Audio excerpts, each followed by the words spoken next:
Good morning, everybody. Praise the living God. Hallelujah. Ndị a bụ ndị Nteje Christian Community. Unu mata bụ 23rd of February 2026. That being Monday is a holy day. The day we used to remember our beloved, strongest prophet in Igbo land, in the person of Mazi Nankano. And I'm asking God, and the Christian community has come to say, we are here to pray and we pray for our way out. If I run a civic center in Nteje Kaino, Una civic center, and I was not. And then all sorts of nonsense. You know, if you about it so much, I was not I man say, my joy pedia, but if I even in the I can't understand. I was not I will destroy every principality and powers and every consequence. Because every power came from God. The one that has the strongest power over the God of that's God of Abraham, God of Isaac, and God of the Christian community has come to say, the India has come to say, we are here to help each other. I was instructed from God that I should go and pray with my colleagues in the person of great man of God, in the person of Pastor, Reverend Pastor and my colleagues, who are doing my job, I do our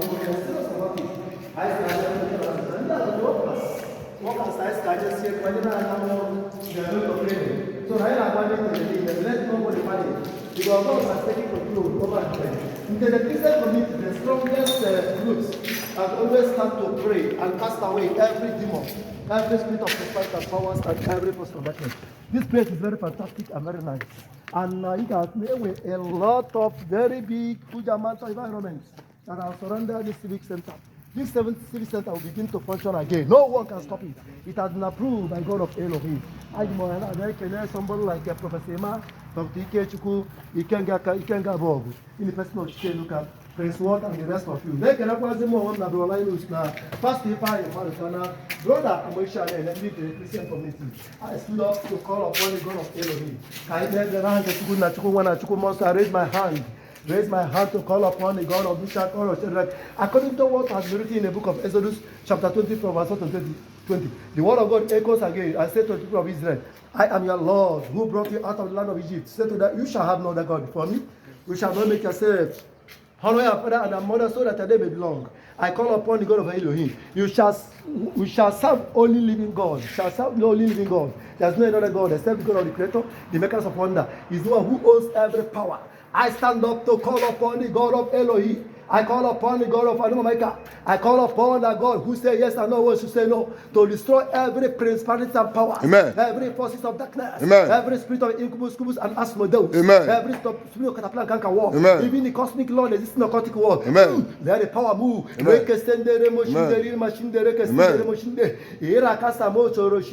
The God of Elijah of old, the Jehovah El Shaddai, Jehovah Jireh, Jehovah Elohim, God of Sabaoth, Ella, Jesus Christ, the God. I don't know what am I going to use to qualify who you are, because above all I have mentioned, may your name be praised. Amen. Father, remember Nteje. Remember our brothers, our beloved brothers and sisters. Nteje has come to stay. I shall be well with you. Amen. I write upon each and every of you. Every sham that has been laid in this ground should be destroyed. Amen. That Nteje must move ahead. Amen. And we must move ahead. Amen. We destroy every principality and power. Amen. We destroy every force of darkness. Amen. May there be great Amen. and Christian community. God has given us a very strongest power. Amen. We are the humble someone on earth, that we humble ourselves whatever we're doing. Look at the way we dress, but we are here to do what is God. We are here to do something that is good, something that is great, that we glorify the name of God. Because God is God of marvelous and God of El Shaddai. May the name of God of Abraham, God Almighty, the King of glory, God of Nteje be praised now and forever in Jesus' name. Amen. I bless Nteje in the morning, I bless Nteje in the afternoon, I bless Nteje in the evening. Amen. I bless the civic center. Amen. I cast away every evil spirit. And it shall be well with Nteje Christian community. Amen. In the mighty holy name of Jesus. Amen. Good morning, everybody. Today is 23rd of February 2026. I Skype na Civic Center, Nteje Christian community. Skype na Civic Center, we make total clean up. This is Pastor Efai Maduka. See the way he humble himself. Everybody is so dirty. Ana anyon say eba na agon suna acha. Here na everybody too much. The Christian community was Skype share. woman I work as a put as forever. In a phone all if I name address. I be around the 9 to 7 thereabouts. And I wake look all about share wage. In a phone very serious. About is so dirty, about is so dirty. Animals in if Ayakalaka, a daily one gulo. Animals in Ayakalaka, a daily one gulo. Animals in Ayakalaka, a daily one gulo. You know this thing. So now if I name every thing, I'm not going to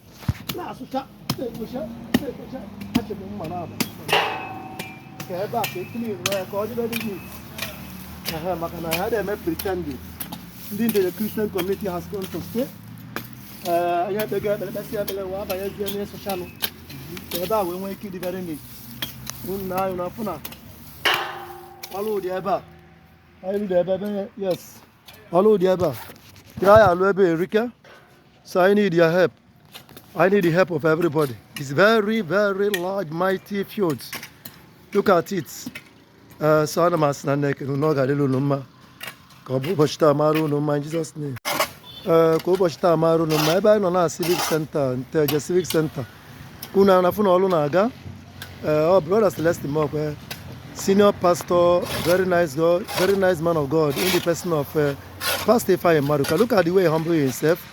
None the workers I go to no man everybody very dirty. Who have no which 7 on the very neat. I know seriously if I know since morning. Eventually go no I need who get Nteje Christian community I'll spend a lot. Who need this San Diego? Because I get member I'm I get San Diego. This is my first time he make mention about this San Diego. This is Civic Center between 23rd of February 2026. Maybe December. So I know that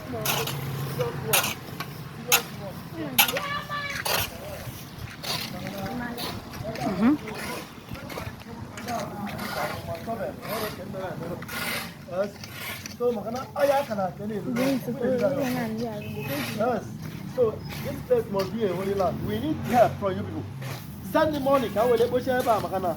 Keta Tama will take one and Pastor Ifeanyi is already to collect 100 from me. And we never expect to have all the time to hold on the balloon. So that is the only thing. So no, I can't remember. I'm very nice at the same man. Everybody so dirty. That's not a man, even in everybody too much. So, man, I get me a question answer. Everybody, if I used to again, get over an hour of wall. I never sent off in Nteje. An American Indian Nteje Christian community Nteje of the best initiative. I used to have a mask, example, Dr. Prince Water, chicken gabo, really person of chicken, look at chicken. We must do something tangible for us to help us to go out and fund money to finish the remaining job. I'm an American man here, that's why I go. So I really appreciate you man, I don't have a chance, man. I'm very good. We are, man. There's a guy in Lemma. I don't ask Kashineke goes on your bona. I don't ask no Gadilo no ma. It shall be well with you. This is the field. Thank you, nice to hear from you. Thank you. My beloved brothers and sisters, I thank you in a pastor, in the person of a great man of God, Ifeanyi Maduka with some of the workers. We have done a lot. I have gone to Kuala shovel now. We are trying to burn it to ashes. I can hear about it too much. At least we have done a lot. Very, very nice. Everybody very good. But God is at work. I never remember answer. I have a lot of work. Very neat, very fantastic. I can look at Makana. Here they are crazy. Ebony Nabo Civic Center Nteje. Nteje Civic Center has come to stay. And I can have God the Father, the Son, and the Holy Spirit. I can have prophecy. Is that about Dr. Ike Praise Water. You can go back in the person of chicken look at the workers. Yeah, name Obrobelol. Man, we eventually, you man Nteje Christian community in a family.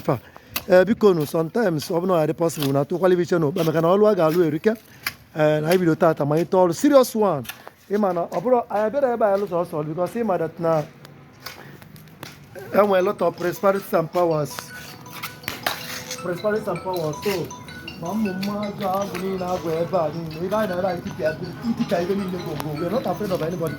And I told you that power that is greater than power is power from God of heaven. Yeah, has come to. I am Gandhi.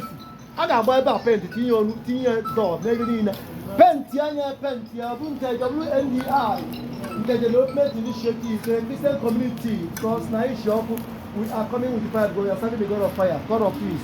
We are not fighting against anybody. We are praying so that we are praying to draw the attention of God for God to give us an lasting peace. That was what we are praying for. We could love everybody. Pastor, if I can make an egg, the development initiative, that's not I don't know. I will week, man. I will continue to be doing the works. Thank you so much. God bless you.